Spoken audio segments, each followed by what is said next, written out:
नवरात्रि में महागौरी का पूजन अर्चन नैवेद्य में क्या लगाए और महागौरी किस ग्रह का नियंत्रित करती हैं, उसको लेकर के आपको आज बताऊंगा। नमस्कार, मैं ज्योतिषाचार्य संजीत कुमार मिश्रा। आज जो है नवरात्रि का 8वां दिन महागौरी का पूजन करने का विशेष तौर पर एक विधान है। माता का 8वें रूप यानी महागौरी का पूजन इस दिन किया जाता है। महागौरी मात्र 8 वर्ष की आयु में जो है भगवान शिव को पति के रूप में प्राप्त करने के लिए कठोर तपस्या करी थी और तब इस तपस्या का परिणाम भी उनको अच्छा मिला।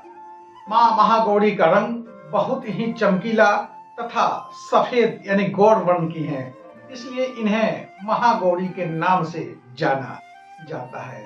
भगवान शिव की पत्नी सती यज्ञ के अग्नि कुंड में कूद करके जो है आत्मदाह किया था।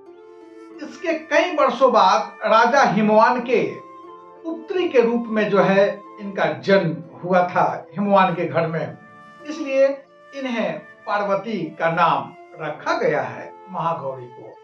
अब मैं बता देता हूँ महागौरी का स्वरूप कैसा है, उसको लेकर के जानना बहुत जरूरी है। महागौरी का स्वरूप जो है एकदम सफेद गौर वर्ण के है तथा यह सफेद वस्त्र भी धारण करती है, यहाँ तक कि आभूषण भी सफेद रंग का यह धारण करती है।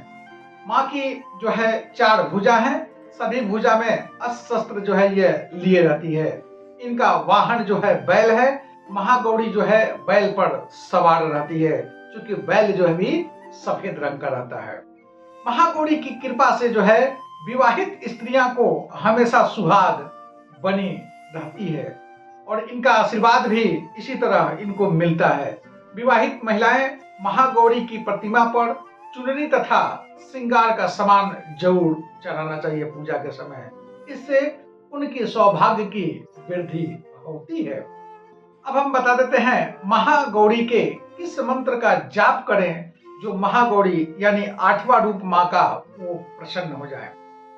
नवरात्रि के पूजन में जो है जब महागौरी का पूजन करते हैं तो पूजन के समय महागौरी के मंत्र का जाप करने से महागौरी माता प्रसन्न होती है। इनका बीज मंत्र है श्रीं क्लीं ह्रीं वरदाय नमः। इस मंत्र का जाप करते हैं तो सभी समस्या दूर हो जाएगा।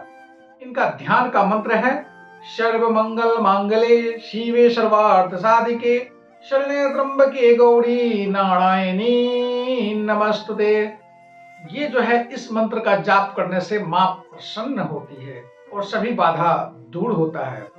महागौरी का पूजन कैसे करें उसको लेकर के बता देता हूँ। नवरात्रि में दैनिक पूजन करते हैं उसी प्रकार जो है महागौरी का पूजन होगा। पूजन में विशेष तौर पर हल्दी कुमकुम चंदन धूप इत्यादि से पूजन करें। महागौरी का रंग सफेद है, इसलिए इनके पूजा में जो है सफेद फूल का ही प्रयोग करें तो बड़ा ही उत्तम रहेगा। मीठा भोग लगाएं। इस दिन पूजन के बाद जो है कन्या पूजन का एक अलग ही महत्व है। क्योंकि नवरात्रि में कन्या का ही पूजन किया जाता है, इसलिए कन्या पूजन बहुत जरूरी है। कुछ लोग अष्टमी के दिन कन्या पूजन करते हैं तो कुछ लोग नवमी में जो है कन्या पूजन करने की परंपरा बनाए रखते हैं। ये कोई जरूरी नहीं है कब करें, अपनी सुविधा के अनुसार लोग कर लेते हैं। कन्या पूजन करते समय ध्यान देना है कन्या की आयु 2 वर्ष से लेकर के 10 वर्ष के बीच में होना बहुत जरूरी है।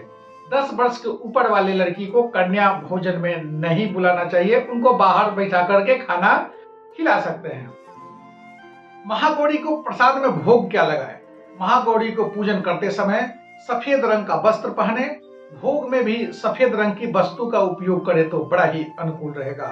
दूध और चावल से बनी विशेष तौर पर चरखी खीर बोला जाता है। दूध और चावल, उसमें शक्कर नहीं डाला जाता है। बिना शक्कर का जो है खीर अगर बनाते हैं सिर्फ दूध और चावल का तो वो बड़ा ही बढ़िया रहेगा और इनका भोग लगाए सभी मनोकामना इससे पूर्ण होता है। महागौरी का महिमा बता देता हूँ। रामायण में माता सीता ने श्री राम को पति के रूप में इनके पूजन करने से प्राप्त हुई थी। महागौरी जब पूजा करी थी जो सीता के रूप में जो है राम को मिली थी। इसी तरह द्वापर में भी जो है जब पूजन करी तो माता जो है राधा बनी और राधा की पूजन करने से कृष्ण को जो है प्राप्ति हुई और कृष्ण के साथ इन्होंने जो है रास को रचाई थी। इसलिए महागौरी का पूजन से सभी तरह के मनोकामना पूर्ण होता है। तब तक जय माता दी। प्रभातखबर.com, विश्वास वही, रफ्तार नहीं।